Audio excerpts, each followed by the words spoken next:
Y con la inadmisión de la querella de Pedro Sánchez al juez Peinado, a España le queda menos para su liberación. Soy Marc Gonzalo Martínez y os voy a contar las últimas noticias de la política española. Bueno, pues después de un clamor popular, unas 15-20 personas, que para mí ya es mucho, he decidido que el vídeo de hoy sea como me ha pedido la gente, o sea, con un toque de libro de aventuras. No os lo perdáis, que nos vamos a reír un rato. En los vastos mares del Reino de España, el majestuoso galeón llamado La Española, una vez temido y respetado en todas las aguas, se tambalea a la deriva, zarandeado por tormentas, olas de discordia y conflictos internos. Su capitán, Pedro Sánchez, se esfuerza por mantener el timón firme, pero la tripulación murmura sobre su capacidad para guiar el barco a buen puerto.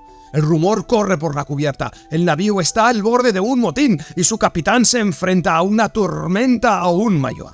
Las dudas sobre su propio código de honor.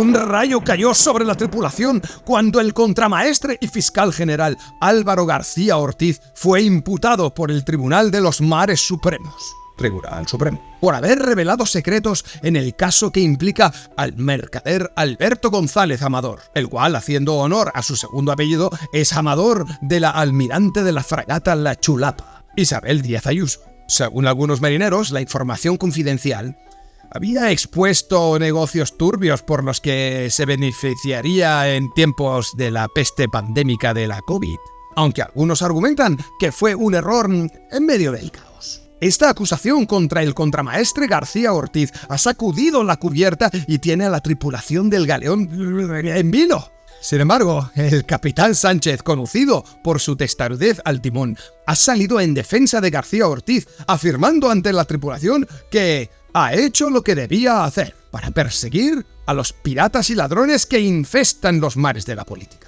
Con una mano en la brújula y otra en la espada, Sánchez insiste en que su contramaestre ha cumplido su deber y que las acusaciones contra él no deberían ser motivo para echarle por la borda. Mientras tanto, en las bodegas hay un partido muy popular, el cual es liderado por el bucanero Feijóo, los cuales están afilando sus cuchillos y murmuran sobre sus próximos actos. Sin embargo, con el contramaestre, fiscal general García Ortiz, bajo la atenta mirada del Tribunal de los Mares Supremos, es decir, el Tribunal Supremo, por la revelación de dichos secretos, los murmullos en la cubierta se intensifican. Según el capitán Sánchez, su fiel contramaestre solo buscaba informar y desmentir bulos que se propagaban por las costas como el fuego en la pólvora. Pero hay más. Los marineros no olvidan que, en otro rincón de los mares, el mismo capitán interpuso una querella contra el juez Juan Carlos Peinado, quien investiga a la dama del camarote de Sánchez, Begoña Gómez, por presuntas malas artes en los negocios. La tripulación, desconcertada, se pregunta: ¿por qué el capitán defiende a su contramaestre con tal vehemencia, pero desafía a un juez cuando se trata de su propio círculo? Y es que el Tribunal de los Mares, bajo el mandato del Tribunal Superior de Justicia de Madrid, ha rechazado unánimemente la querella que el capitán Pedro Sánchez presentó contra el juez Juan Carlos Peinado. La querella, la cual acusaba al juez de prevaricación por investigar a la dama del camarote de Sánchez, la señorita Begoña, ha sido archivada. El Tribunal Superior de Justicia de Madrid, con palabras duras como cañonazos, sentenció que no había indicios suficientes para abrir una investigación, criticando la querella por ser un ejercicio abusivo de derecho a querellarse y acusando al capitán de actuar con, ¿cómo lo dijeron?, con mala fe procesal. Y es que, con todo esto, entre la tripulación, la atmósfera se vuelve pesada. Y es ahí donde el bucanero en galeras Feijóo intenta comandar su propia rebelión en el navío. Este personaje tan popular acusa a Sánchez de proteger a García Ortiz por interés propio y lamenta el daño que esta situación hace ya a la tambaleante reputación de la Española.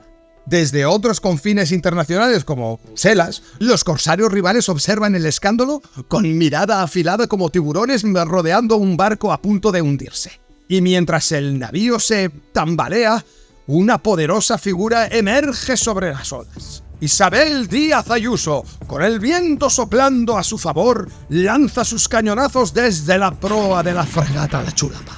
Ayuso, conocida entre la tripulación como una comandante sin igual, ha llamado cara dura al contramaestre García Ortiz y acusa a Sánchez de ser el líder de una banda de tiranos. Y así, estando en pleno abordaje verbal, Ayuso defiende a su amado Amador González Amador, alegando que el gobierno de Sánchez utiliza prácticas mafiosas para hundir a quienes osan desafiar su autoridad. El capitán Sánchez, a medida que los cañones resuenan en alta mar, se encuentra en medio de una tormenta de su propia creación, mientras pide la renuncia de Ayuso por los negocios turbios de su amado Amador.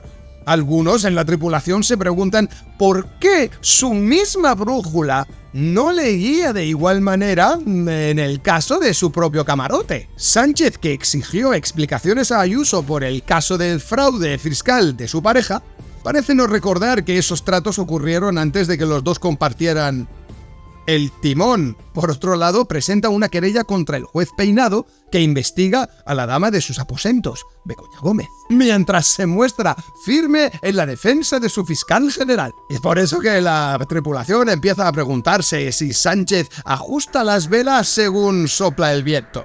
Con dos brújulas en mano, parece ser un capitán que aplica una ley para sus adversarios y otra para los suyos. Las dudas crecen y algunos en las cofas comienzan a susurrar sobre un capitán que quizá no sea tan justo como desea parecer.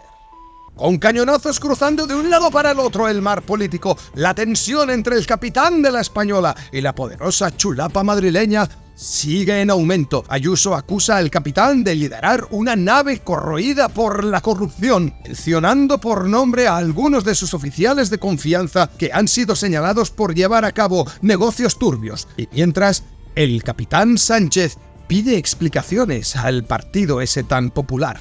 Y con todo esto, el eco de la pólvora resuena en cada puerto y taberna de la nación. Y vemos que la situación no podía ser más crítica. La Española, una vez símbolo de poder y unidad, ahora navega sin rumbo claro, con agujeros en el casco y una tripulación dividida entre quienes apoyan al capitán y quienes claman por el motín. Decenas de olas de escándalo más las acusaciones de corrupción golpean el barco de un lado a otro, y mientras Sánchez intenta con todas sus fuerzas tapar las filtraciones y más agujeros que parecen abrirse bajo sus pies. ¡A los tiburones!, grita uno de los vigías mientras observa al horizonte, temiendo que el barco pronto sea devorado por las profundidades. Y es que si el capitán Sánchez no encuentra pronto un nuevo viento que impulse esas velas, el legendario galeón de la Española, llamado también España, podría hundirse irremediablemente en el mar de la desconfianza política.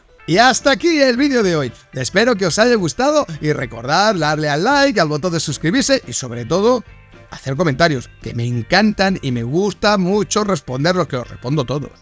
Y no olviden supervitaminarse y mineralizarse.